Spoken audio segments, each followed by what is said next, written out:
जिल्हा परिषद आणि पंचायत समिती निवडणुकीसंदर्भातल्या टॉप 9 बातम्या पाहूयात। चिपळूणमधील मुख्यमंत्र्यांच्या सभेच्या पूर्वतयारीमध्ये मुख्यमंत्री देवेंद्र फडणवीस यांचा लक्षवेधी बॅनर मी येतोय, चला लागा विजयाच्या तयारीला असा मजकूर असलेला हा बॅनर विशेष लक्ष वेधून घेत आहे। महायुतीसाठी उद्या चिपळूणमध्ये मुख्यमंत्र्यांची जाहीर सभा। लातूरमधील तांबाळा गटातील काँग्रेसच्या उमेदवार अंजना चौधरींनी उमेदवारीतून माघार घेतली। अंजना चौधरींचं अपहरण झाल्याचा आरोप करत काँग्रेसनं पोलिसांना निवेदन दिलं होतं। धाराशिवमध्ये शिंदेंच्या शिवसेनेच्या 4 बंडखोरांची निवडणुकीमधून माघार। एकनाथ शिंदे, प्रताप सरनाईक, राजन साळवींच्या आदेशानंतर माघार।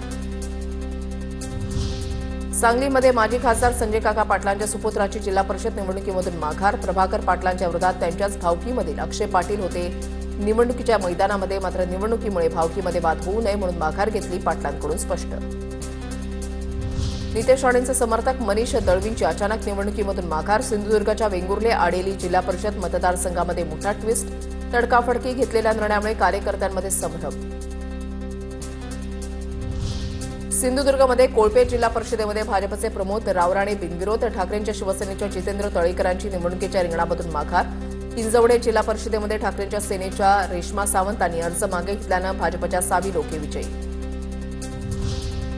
शिवसेनेचे महाड पंचायत समितीचे उमेदवार अनिल जाधव बिनविरोध विजयी। राष्ट्रवादीच्या उमेदवारांना माघार घेतल्यानं जाधव बिनविरोध विजयी।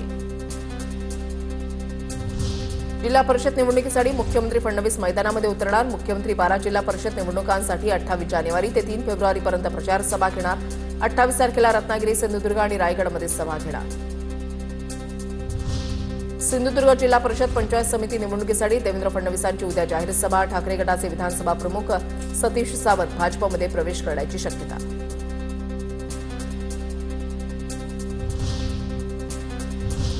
जिल्हा परिषद निवडणुकांसंदर्भातल्या रणधुमाळीसंदर्भातल्या टॉप 9 बातम्या पाहूयात। उपमुख्यमंत्री एकनाथ शिंदेंचा जिल्हा परिषद निवडणुकीमध्ये सभांचा धडाका। राज्यभरात एकनाथ शिंदेंच्या 30हून अधिक सभा आणि रोड शो होणार। जिल्हा परिषद निवडणुकीतही शिवसेनेचं मायक्रो प्लॅनिंग। रत्नागिरी जिल्हा परिषदेच्या 56 गटातून 229 अर्ज तर पंचायत समितीच्या 112 गणांसाठी 434 अर्ज दाखल। उमेदवारी अर्ज मागे घेण्याचा आज शेवटचा दिवस। कराडमध्ये भाजपचे बंडखोर अपक्ष उमेदवार विद्या रामकृष्ण वेताळ, अमित पाटील यांच्याकडून प्रचार सुरू। जिल्हा परिषद पंचायत समिती निवडणुकीसाठी प्रचाराचा शुभारंभ।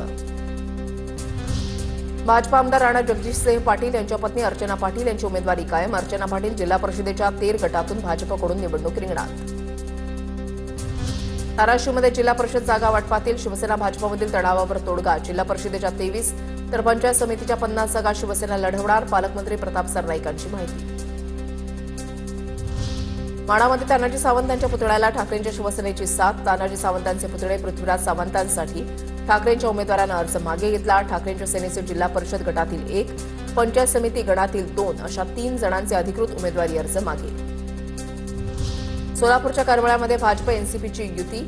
शिंदे आणि पवारांच्या विरोधात लढणार। सांगोल्यामध्ये भाजप सेनेची युती शेकाप विरोधात लढणार। 8 तालुक्यामध्ये भाजप स्वबळावर निवडणूक लढवणार।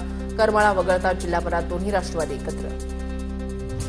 परभणीमध्ये शिवसेना ठाकरे गटानं पिंगळी जिल्हा परिषद गटातून आयत्यावेळी उमेदवार बदलला। ठाकरे गटाच्या सीमा पांडुरंग सावंत यांच्याकडून उमेदवारी मागे। अपक्ष उमेदवार सारिका अनिल कांबळे ठाकरे गटाकडून पुरस्कृत उमेदवार।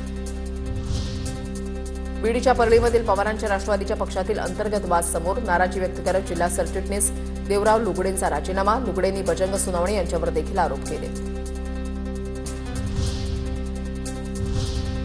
आता पाहूया टॉप 9 महत्त्वाच्या बातम्या। मुंबईच्या वेशीवर आलेलं लाल वादळ शांत होण्याची शक्यता। किसान सभा उद्या आंदोलन मागे घेण्याची शक्यता। मुख्यमंत्र्यांच्या आश्वासनानंतर आंदोलन मागे घेण्याचा निर्णय होणार, सूत्रांची माहिती।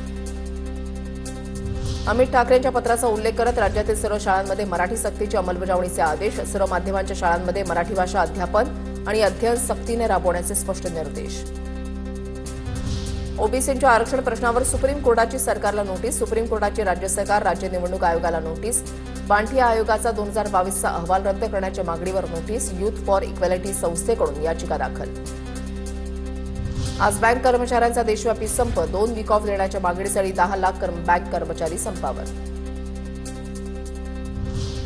नाशिकमधील आदिवासी बांधवांच्या लॉंग मार्चचा 5वा दिवस। लॉंग मार्चचा कसारा घाट पार करून ठाण्याच्या हद्दीमध्ये प्रवेश। 3 महिन्यामध्ये आदिवासी बांधवांच्या मागण्यांवर तोडगा काढू, महाजनांचं आश्वासन।